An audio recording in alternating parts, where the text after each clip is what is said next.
विनय पत्रिका की भाषा शैली, हमारा ये टॉपिक चल रहा था। इसका अगला बिंदु जो है वो है अर्थ गौरव। आज हम लेते हैं एक नया बिंदु, अर्थ गौरव।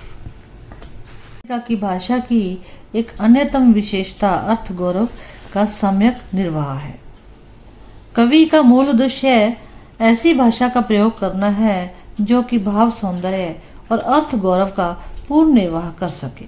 विनय पत्रिका के अधिकांश पदों में कवि का दैन्य ही मुखर हुआ है और उस प्रसंग में कवि की अभिव्यंजना सीधे हृदय से सहज स्फूर्त प्रतीत होती है। इस दृष्टि से विनय पत्रिका का अगर हम एक पद देखें तो उसमें शब्द स्थापन के कारण ही कवि सीधे सरल शब्दों के बल पर अपने अंतर्मन के भावों को इतने सजीव और प्राणवान अभिव्यक्ति देने में सफल हुआ है। जैसे कि सब कही न जाई का कहिए, देखत तब रचना विचित्र अति समुझी, मन ही मन रहिए। शून्य भीति पर चित्र, रंग नहीं तनु बिनु लिखा चितेरे। अगला बिंदु जो है इसका भाषा शैली का वो है उक्ति वैचित्र्य। विनय पत्रिका में कवि का उक्ति वैचित्र्य देखते ही बनता है। इसी उक्ति वैचित्र्य के कारण विनय पत्रिका का एक एक पद अभिव्यक्ति की निराली छटा से युक्त दिखता है। अनेक स्थलों पर तो ऐसा लगता है मानो कवि अपने वैचित्र्य के बल पर ही अपने आराध्य को पूरी तरह रिझा लेगा। एक उदाहरण के माध्यम से हम एक पद की कुछ पंक्तियां देखते हैं।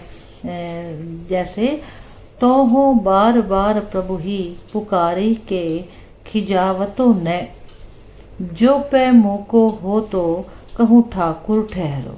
कहने का भाव ये है कि हे राम, यदि आपको छोड़ मुझे मेरे लिए कोई और ठाकर या ठिकाना होता तो मैं बार बार आपके समक्ष प्रार्थना करके आपको परेशान नहीं करता। कवि जानता है कि बार बार प्रभु के समक्ष रोने धोने से प्रभु को क्रोध भी आ सकता है, किंतु कवि यह कहकर कि आपको छोड़ मेरे लिए कोई और ठिकाना ही नहीं है, परोक्षतः प्रभु की भक्त वत्सलता की प्रशंसा कर रहा है, जिससे कि प्रभु का मन द्रवित हो जाए और भक्त का उद्धार कर दे।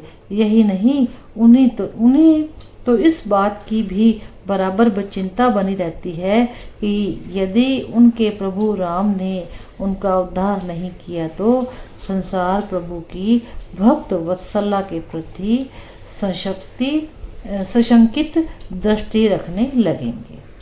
तो जिसमें हमने देखा कि उक्ति वैचित्र्य एक ऐसा के बल पर अपने आराध्या को द्रवित करने का सफल प्रयास जो है तुलसीदास ने विनय पत्रिका में किया है।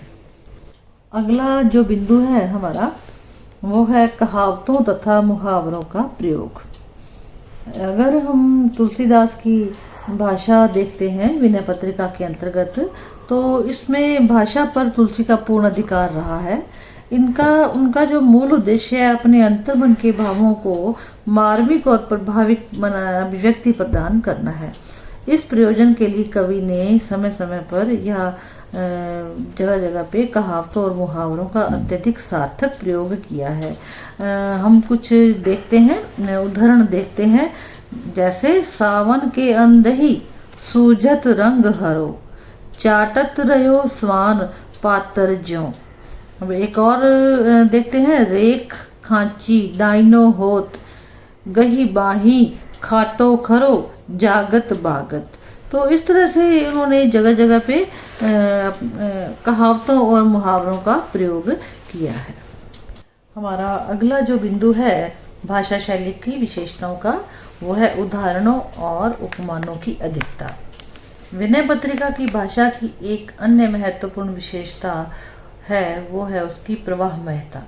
कवि ने दर्शन के गूढ़ रहस्यों को अनेक उदाहरणों और उपमानों का प्रयोग करके अत्यंत बोधगम्य और सरल रूप में प्रस्तुत किया है।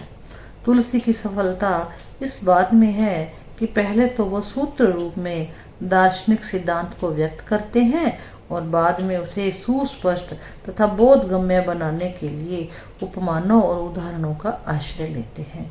अगर हम कुछ पद देखते हैं तो हमें उन पदों के अंदर उदाहरण और उपमान दिखाई देते हैं। जैसे राम नाम जपू जिय सदा सानुराग रे, कलिल विराग जोग जाग तप त्यागी रे।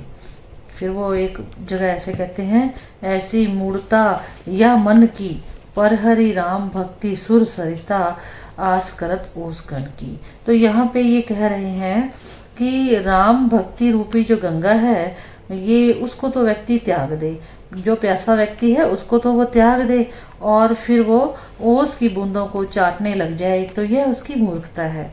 तो इसलिए राम की भक्ति को अगर हम छोड़ दें और किसी अन्य जगह पे हम जाएं पूजा के लिए या किसी और को हम अपना देवता बनाते हैं तो यह हमारे मन की मूर्खता ही है। निष्कर्षतः हम इस बात को कह सकते हैं कि विनय पत्रिका तुलसी के वाक चातुर्य, उक्ति वैचित्र्य